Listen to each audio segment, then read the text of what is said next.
हमारे पड़ोस की है। एक तरफ आप कोरोना से जरूर परेशान हैं, लेकिन पूरी दुनिया को आप एक तरह से संदेश दे रहे हैं कि कोरोना से कैसे लड़ें। इसलिए भारत की चर्चा जब कोरोना से लड़ाई का मामला आता है तो की जाती है। लेकिन आज भारत की चर्चा और भारत की ओर कोई ज़रूर देख रहा है, और वो है हमारा पड़ोसी, हमारा साथी अफ़गानिस्तान। अफ़गानिस्तान की लोकतंत्र पसंद जनता इस समय जिस तरह से परेशान है, बदहाल है, मजबूर है किसी तरीके से जीने के लिए, उसके पीछे कोई और नहीं बल्कि चीन, पाकिस्तान और कुछ ऐसे देश जो अफ़गानिस्तान को स्वर्ग का देश बनाने की कोशिश करने का वादा किया था। वो बात आज के 20 साल पहले है। मैं इशारा कर रहा हूँ अमेरिका की ओर, उन सब की वो उदासीनता जिसके कारण अफ़गानिस्तान के बच्चे, बूढ़े और युवा महिलाएं इन दिनों परेशान हैं, मजबूर हैं, मजलूम हैं। ऐसी स्थिति में भारत करे क्या, एक बड़ा सवाल उठता है। और भारत की कोशिशें होनी क्या चाहिए कि अफ़गानिस्तान में शांति लौटे, वहाँ लोकतंत्र की राह पर जिस तरह से अफ़गानिस्तान की जनता आगे बढ़ रही थी, उनका रोज़मर्रा का जीवन चल रहा था, वो फिर से महफूज हो। लेकिन लगता नहीं कि ऐसा हो पाएगा, क्योंकि पिछले 15 दिनों की बात अगर हम करें और आज अब तक जब मैं आपसे इस बात की शुरुआत किया हूं कि अफ़गानिस्तान को बचाना जरूरी है, क्योंकि भारत के साथ अफ़गानिस्तान के ऐतिहासिक रिश्ते हैं। जब मैं आपसे इस खबर की चर्चा कर रहा हूं तो हो सकता है अब से कुछ देर बाद इस बात की चर्चा हो कि अफ़गानिस्तान की राजधानी काबुल पर उन आतंकियों का, उन बहसी दरिंदों का कब्जा हो गया है जो महिलाओं और बच्चों को अपनी जागीर समझते हैं और सरेआम सरेराह एक बाजार लगाते हैं जिसमें महिलाएं खरीदी जाती हैं, जिसमें बच्चे उनके खेल का साधन होते हैं। जी हाँ, मैं उसी तालिबान की बात कर रहा हूं जिस तालिबान के खिलाफ वैश्विक युद्ध के तहत अमेरिका ने एक बड़ी कार्रवाई शुरू की थी, एक बड़े जंग का ऐलान किया था। और उस कार्रवाई और उस जंग के ऐलान के बाद भारत जैसे लोकतांत्रिक देश ने अफ़गानिस्तान के पुनर्निर्माण के लिए अमेरिका के कंधे से कंधा मिला करके आगे बढ़ने का फैसला किया था। भारत ने लगभग $3 बिलियन का एक बड़ा अपना पैसा अपना खजाने से निकाल करके अफ़गानिस्तान के पुनर्निर्माण में लगा दिया। अफ़गानिस्तान की सड़कों का, वहाँ के स्वास्थ्य सुविधाओं का, वहाँ के ट्रांसपोर्टेशन का और वहाँ के बाज़ारों को डेवलप करने का, और पूरे अफ़गानिस्तान में कई बड़े सरकारी इमारतों के निर्माण का, यहाँ तक कि अफ़गानिस्तान के काबुल में जिस संसद का निर्माण हुआ है वो भी भारत के द्वारा कराया गया। इसलिए भारत की चिंता आज ज़्यादा है। लेकिन जिस बदहाली और अफ़गानिस्तान के हाल पर छोड़ करके अमेरिका आज सिर्फ उसको नसीहत दे रहा है और एक नज़ीर पेश करने को कह रहा है उन सैनिकों को जो फिलहाल तालिबान के खूंखार पंजों से बचने के लिए इस समय भाग रहे हैं। बड़ा सवाल ये है कि उस अफ़गानिस्तान में जिसमें अमेरिका 20 साल जहां रहकर जिसकी राजधानी को सेफ्टी देने की कोशिश की और यह दावा करता रहा कि अफ़गानिस्तान की सेना को वो आधुनिक सेना बना देगा, वही सेना पिछले 15 दिनों में डर कर, हार कर पीछे क्यों भाग रही है। कंधार, गजनी, काबुल को छोड़ करके वो सारे बड़े शहर इस समय तालिबान के कब्जे में पूरी तरह से आ चुके हैं। और अगर खबरों की माने, जो अभी पुष्ट नहीं हुई है, तो तालिबान अब काबुल से महज 85 किलोमीटर दूर रह गया है। हालांकि अंदर खाने खबर यह है कि काबुल के कुछ एरियाज में इनकी उपस्थिति भी दर्ज देखी जा रही है। बड़ा सवाल यह है कि तालिबान चाहता क्या है। हम आपको याद दिला दें कि हम विशेषज्ञों से और तमाम लोगों से बात करते हैं, लेकिन मैं आज आपसे सिर्फ सीधा संवाद करता हूं, क्योंकि तालिबान से जुड़े हुए खबरों को लेकर के मैं पिछले 20 सालों से अपने इस जर्नलिज्म के कैरियर में बराबर इन मुद्दों पर चर्चा करता रहा और बड़े बड़े डिबेट्स में भी भाग लेता रहा और कुछ कवरेज भी किया।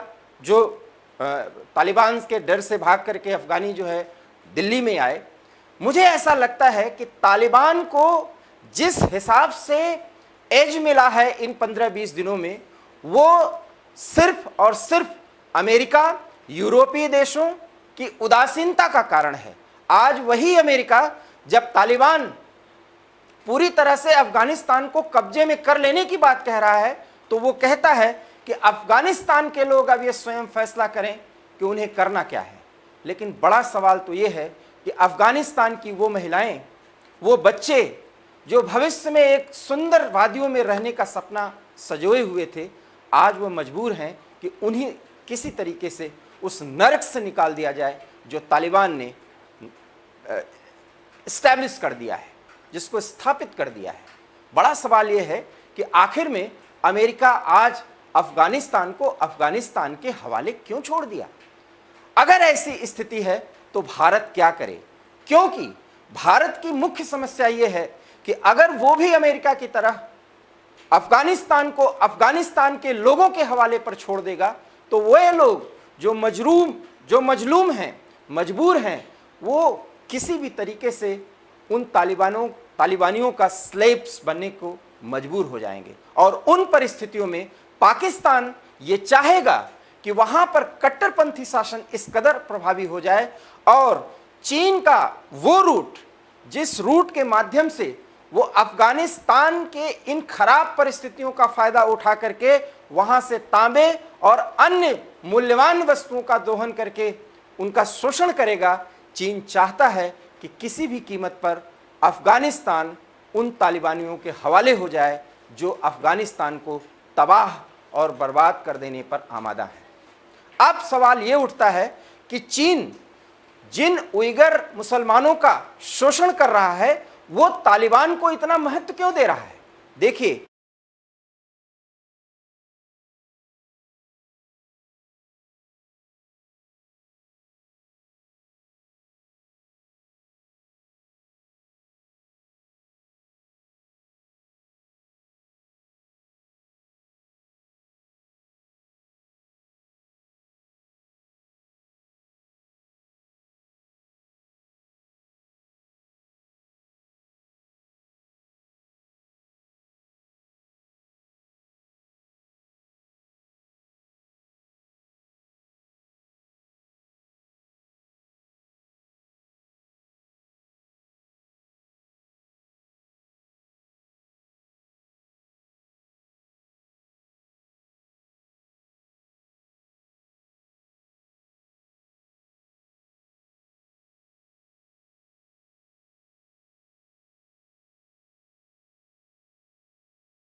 पक्ष जा रहा है, उससे साफ लग रहा है कि दोनों को ये पता है कि उनका आने वाला भविष्य क्या है। अर्थात तालिबान ये जानता है कि आने वाले समय पर शायद 1-2 दिन के अंदर काबुल पर तालिबान का कब्जा होगा, वहां पर इस्लामिक शासन होगा, जहां पर महिलाएं बिना डबल बुरखे के बाहर निकल ही नहीं सकती, और अगर वो बिना किसी संरक्षक के अगर वो बाहर निकलती हैं तो उन्हें खुलेआम सड़क पर कोड़े मारे जाएंगे। और इसके साथ साथ इस्लामिक शरिया कानून के तहत महिलाओं को खरीदने का बाजार भी लगाया जाएगा। और आपने देखा होगा कि पिछले 10 से 15 दिनों के भीतर जिन 12 शहरों पर कब्जा किया है तालिबान ने, वहां पर सरकारी भवनों को, जेलों को वो तोड़ रहे हैं, आग लगा दे रहे हैं, क्योंकि अपराधी घूमे, वो मानते ही नहीं कि वो अपराधी हैं, क्योंकि वो गनी सरकार के द्वारा अपराधी बनाए गए हैं। ऐसे में आप समझ सकते हैं कि वहां वहशी दरिंदों को आम नागरिक की तरह तालिबान व्यवहार करने का फैसला किया है।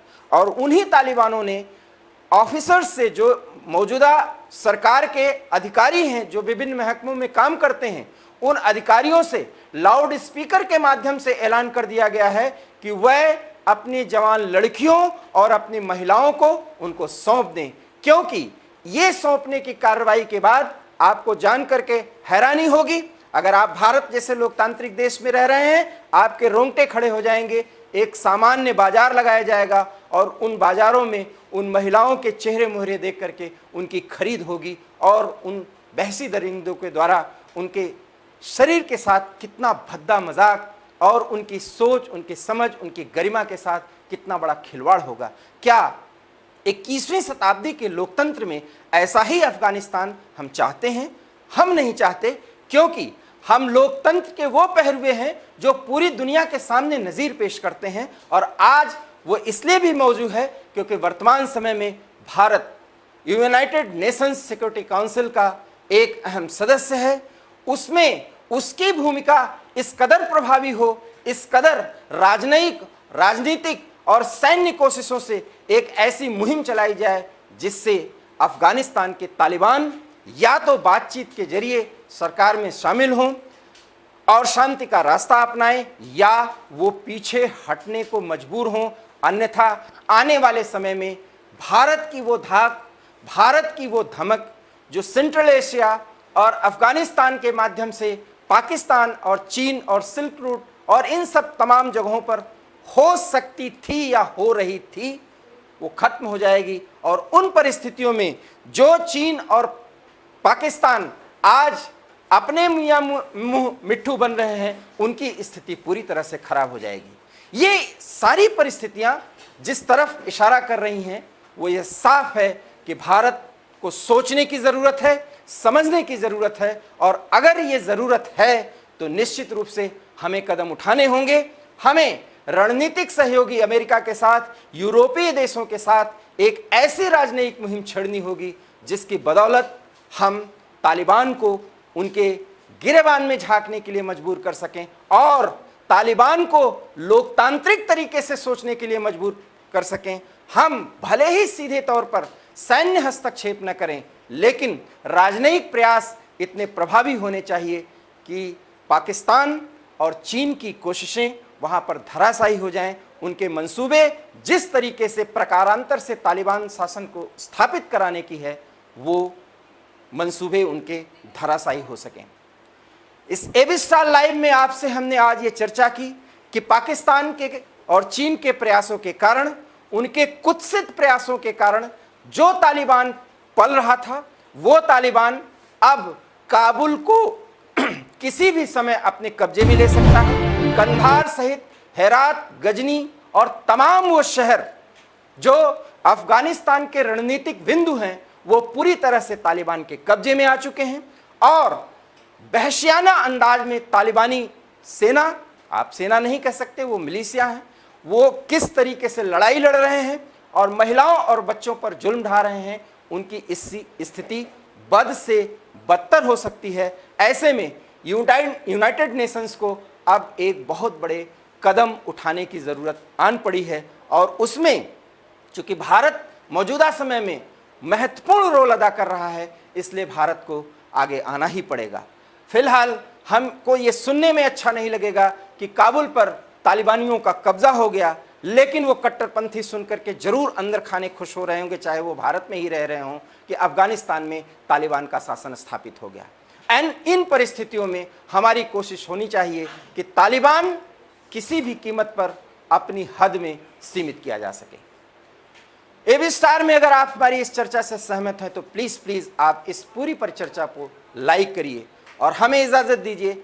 हम ये वादा करते हैं कि तालिबान सहित अफगानिस्तान के अन्य मुद्दों सहित उन तमाम राष्ट्रीय अंतर्राष्ट्रीय खबरों पर हम आपसे बराबर जुड़े रहेंगे। इसी वादे के साथ हमें दीजिए इजाज़त। बहुत बहुत धन्यवाद। नमस्कार।